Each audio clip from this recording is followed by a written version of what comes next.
I grew up in the age of linear television, when most people in Britain had a choice of only 4 or 5 channels, and when a lot of the nation watched the same shows at the same time. And when a medium has that much power, it gets regulated heavily. Some of those regulations are sensible, and some do sound a bit strange if you've never heard of them before.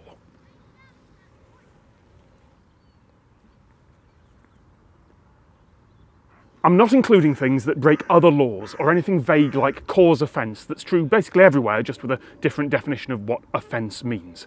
These are things that you can publish on YouTube, that you might well be able to broadcast in other countries in the world, but that you cannot do on British television.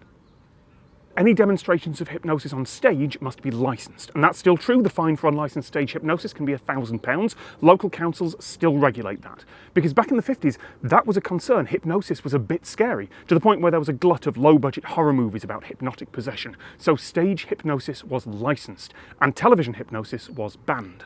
Now, these days, that regulation isn't there because they're worried about some evil hypnotist taking over the world through the television. Although that was a plot point in terrifying 90s kids show The Demon Headmaster, although let's just say that child actors have got a bit better direction in the years since then. I don't get it. I really do not get it. But better safe than sorry. If you did broadcast a hypnotic induction to millions of people, then the chances are that someone is going to believe that it's done them some damage. Except you can absolutely get away with that if you're careful. In 2009, illusionist Derren Brown performed a stunt in which he played out a subliminal film, which he claimed would make some of the folks watching feel like they were stuck to their chair. He also said, "The film is not effective at a lower resolution, so if it gets posted on the internet, it won't work." Which is ludicrous. British television was low bitrate, standard definition digital by then anyway. Those are lies. But they're a magician's lies, so they're part of the show. Find yourself stuck, locked, glued, gelled, cemented, bonded, fused. That's a textbook hypnotic induction technique. And I mean that literally. I checked a hypnosis textbook, and there's almost 2 minutes of it, complete with slow eye contact zoom. But he didn't say it was hypnosis. He never claimed to be hypnotising people. He's just influencing with some words and some wavy lines. And there were only 5 complaints about it to the regulator, who didn't investigate. But officially and legally, you can't try to hypnotise people over the air.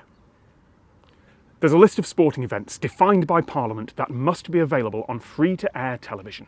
This goes back to 1996, when paid television channels, satellite and cable, were becoming a thing in Britain.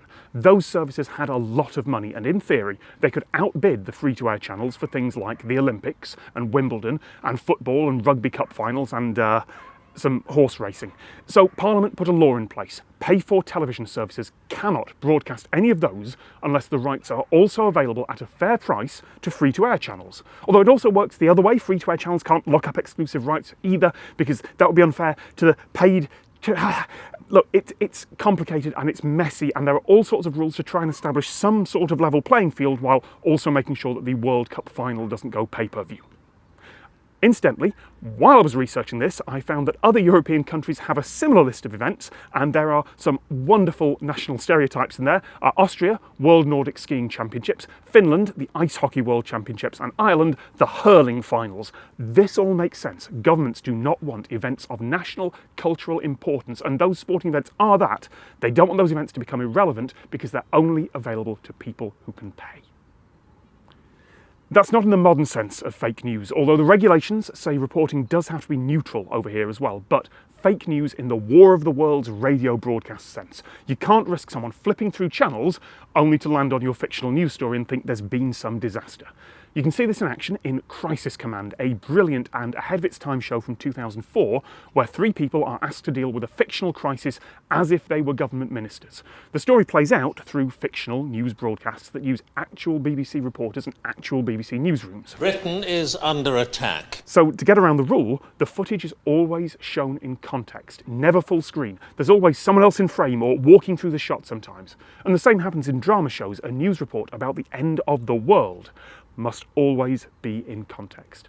Now, as far as I can tell, no one's tried to get around this lately. The last time I know of, or at least the last time that something sort of like this happened, was the now legendary Ghost Watch. On Halloween night 1992, it pretended to be a live ghost investigation hosted by genuine, real-life trusted presenters, and of course it goes wrong.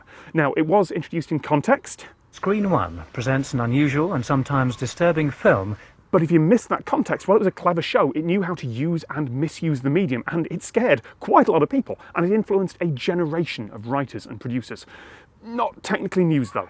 Given the tabloid fury afterwards, no one's made anything similar since, although after nearly 30 years, we are probably about due for someone to try it. There are exemptions for channels with low budgets and small audience shares, and for broadcasters who are just starting out, but even from day one, as an absolute minimum, 10% of a channel's output has to have subtitles as an option. Once the channel's established, that goes up to 80%, plus 10% has to have optional audio description, 5% must have sign language, even if that's just added on a late night repeat. Accessibility should be a right and a legal duty, and occasionally channels do get called out for forgetting that.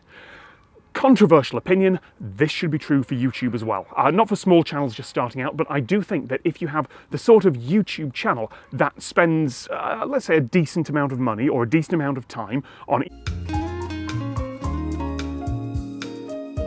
it's like $2 a minute maximum, or just a little bit of your time.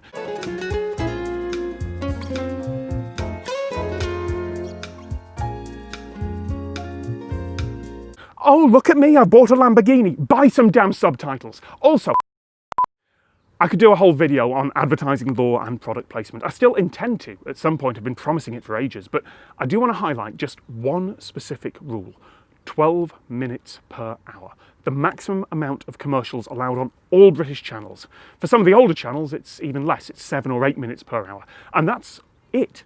There are a few other rules about how far apart commercial breaks can be from each other and how long they can be, and occasional small loopholes for odd circumstances, but the big number is 12 minutes per hour maximum. And that's not some rolling average total, that's per hour on the clock, which means that channels will juggle their schedule by a couple of minutes to fit things in. If there's a less popular show right before a primetime ratings grabber, that less popular show might have no adverts in the middle at all. Sure, they might still take a break, show a couple of trailers for their own channel that don't count towards that big time on the clock, but the schedulers will make sure that there's as much advertising as possible just before the top of the hour, just before the big show, and then just after the top of the next hour. There is an art to fitting all that in. And out of all these rules, this is the one thing that you cannot get away with. The regulator checks, they will notice, and many channels have been pulled up on it. But there was one thing that I did notice while I was researching this. There is one other line in those rules which says that commercial breaks must be taken in a way that doesn't disrupt the flow of the programme. It explicitly rules out that Who Wants to Be a Millionaire trick by someone who's just chosen their answer, and it's all dramatic, and the host says, "Time for a break." Like, it's really clear that's not allowed. There's no other way to read that sentence, but the show's hosts have been doing that for 20 years now, and they've never been called on it.